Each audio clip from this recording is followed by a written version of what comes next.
everyone, and welcome back to Red String of Fate. I know I always say this, but I hope you can hear me properly over the music.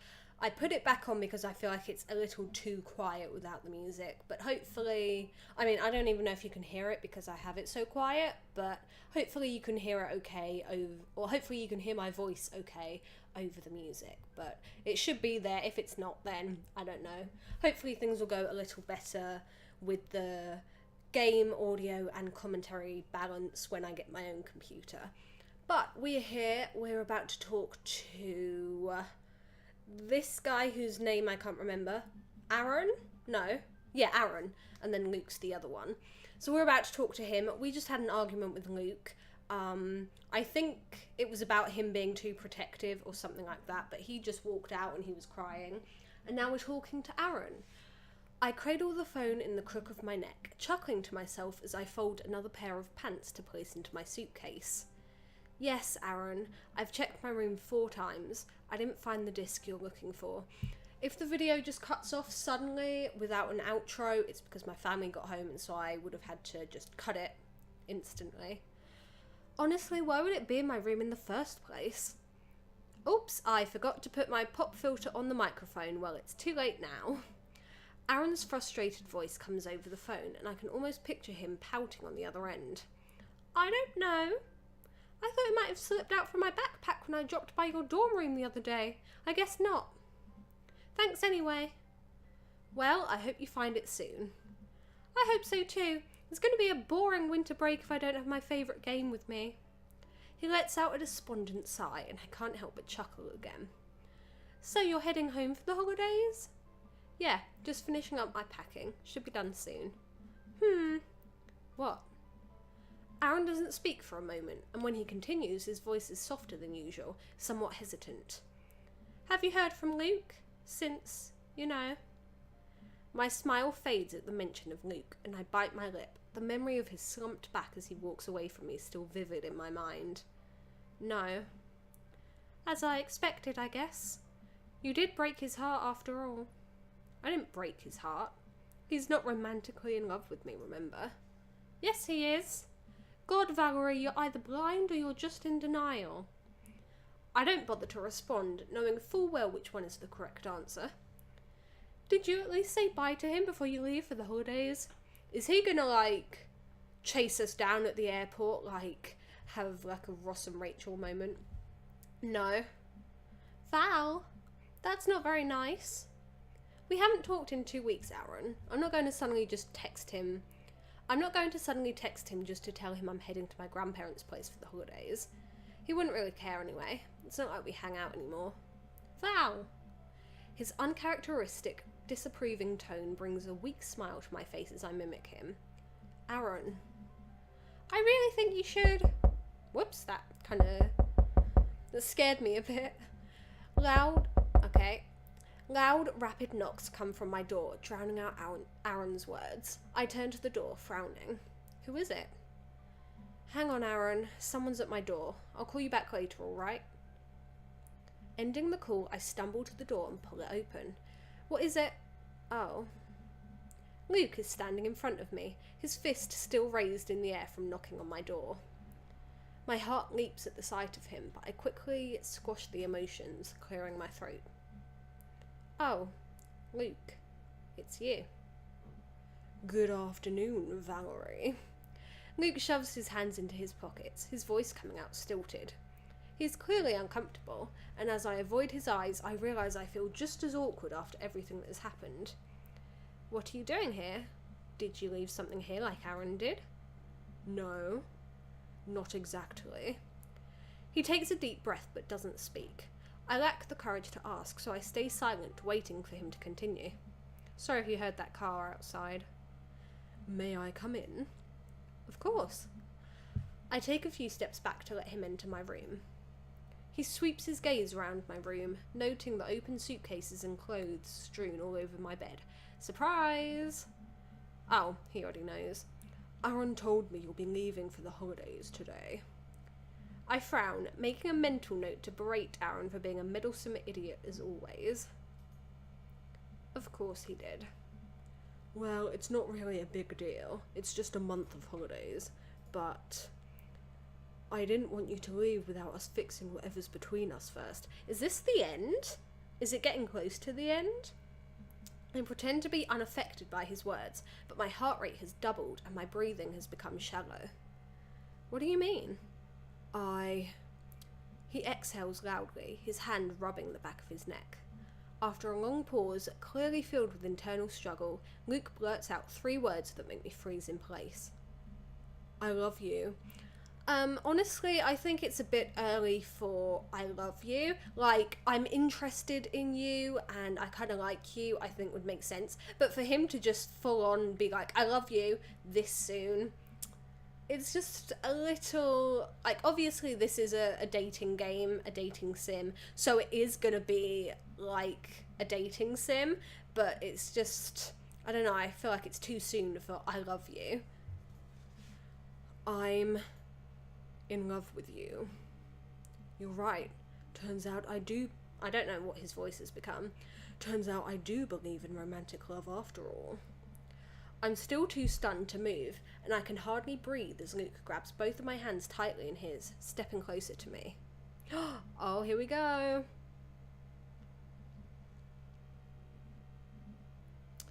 I know that you believe that you have a soulmate waiting for you at the other end of this invisible red string tied to your little finger.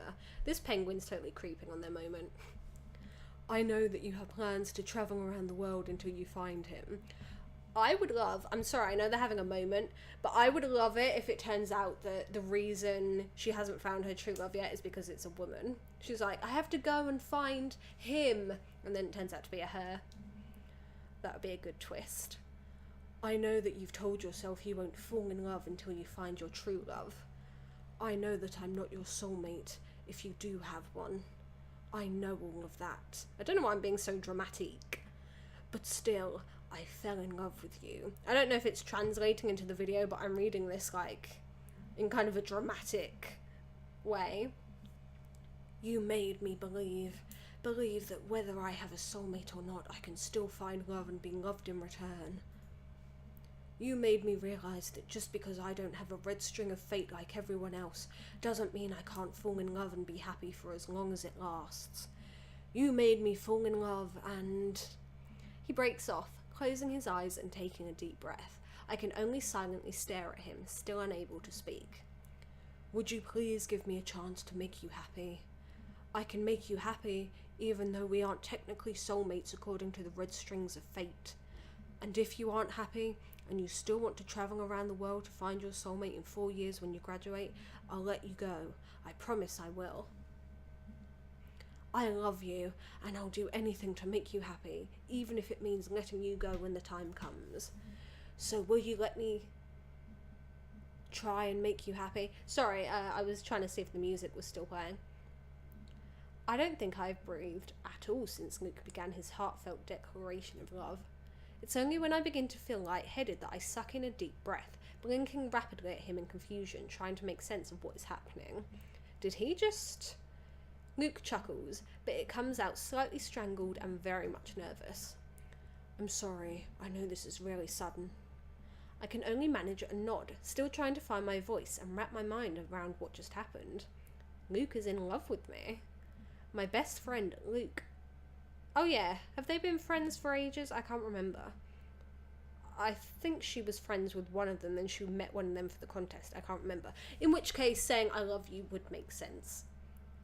My best friend, Luke, is in love with me, and he just basically asked me to be his girlfriend. I should feel thrown. I am, indeed, shocked beyond belief. But at the same time, I'm strangely calm on the inside.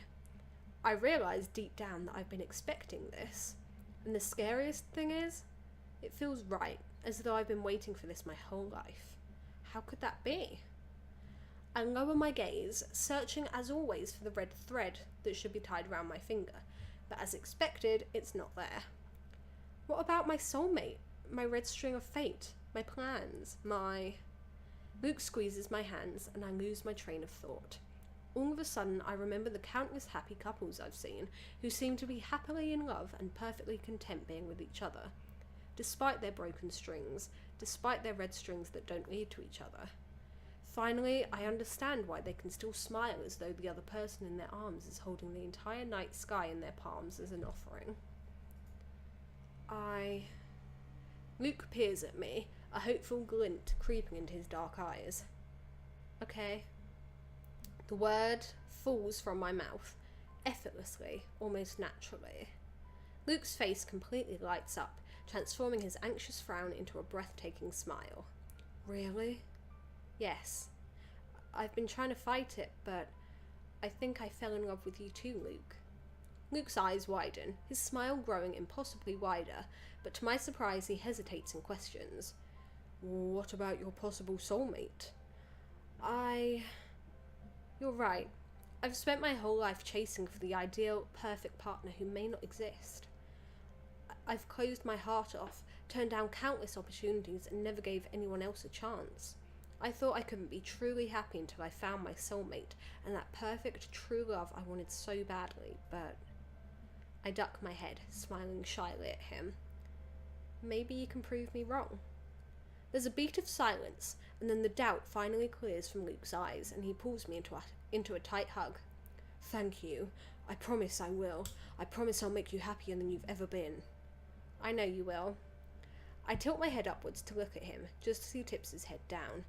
This time he doesn't hesitate, and he leans in, pressing his lips gently against mine. Aww. The kiss is loving, sweet, tender. Everything I'd been waiting for and dreamed of and more. I kind of read that sentence a little wrong, but... Despite the fact that my first kiss is with the last person I'd expected, it was perfect.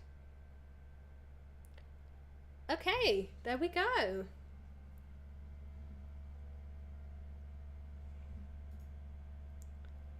Have you been unpacking all morning, Val? Luke's arms slip around me from behind, and I lean back against him, greedily indulging in his warmth. Yeah, I want to get us settled in as quickly as possible. I'm sorry for leaving you to handle all this work by yourself this morning. It's alright. I know you couldn't miss that meeting with your agent. I tilt my head upwards, trying to catch his eye. How did it go, by the way? As expected. Nothing new, really. I said I'll have the finished manuscript on her desk by the end of the month. Less than a month? Are you sure you'll be able to finish it on time? I should. What about you? Is your boss really fine with you taking a week off for moving? He wasn't happy, but he'll get over the disappointment. I give a cheeky wink, puffing my cheeks out in mock pride. What else can you do about it anyway? We all know I'm his best journalist. Luke laughs, his arms tightening around me. Of course, he's lucky to have you. His voice lowers, becoming an intimate whisper in my ear. I'm a lucky man to have you by my side as well. So I know this is very cute and everything, but I think it would be so funny if she, left him as soon as she found... If she ever found the person that her string is connected to, I think it would be funny if she just left him, I'm doing a bad job of explaining my thoughts, but they're together until... Whoops, sorry if you heard that. They're together till she finds that person and she's just like, bye. I try to stifle a grin, a blush rising to my cheeks. It's unreal how he can still turn me into a giggly, blushing, lovesick schoolgirl with just a few whispered words, even after 6 years of being together. Aw, don't you have writing to do instead of flirting with your fiancé, Mr. Casanova?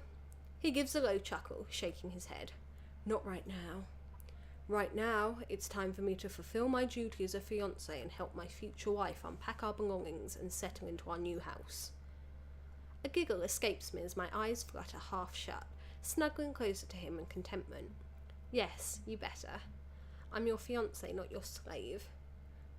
Your wish is my command, madam. Anything to make you happy. You always make me happy. His hands on my shoulder, Luke slowly turns me around to face him. I look up at him, an uncontrollable smile spreading across my face as he slowly leans in close, whispering before pressing his mouth against mine. And I'll keep trying every day to make sure that never changes. You know what else never changes? War. War never changes. Okay, that's the end of Luke's route. We will do Aaron's, but I think, if I can, I don't know if I'm going to be able to, but if I can, I might try and make the episodes a bit longer. I was thinking of maybe doing like hour-long episodes or something, because it's taken like 9 videos just to finish Luke's route, you know? And if it takes the same amount to finish Aaron's, while I do like this game, that's like 18 videos on my channel just of this game. And for a dating sim, I mean, with Love is Strange, it was a bit different because there were 4 dating routes, but this only has 2, so I feel like 18 videos is maybe too many, so we'll see what happens. But thank you guys so much for watching. I hope you enjoyed it, and I'll see you all in the next video. Bye everyone!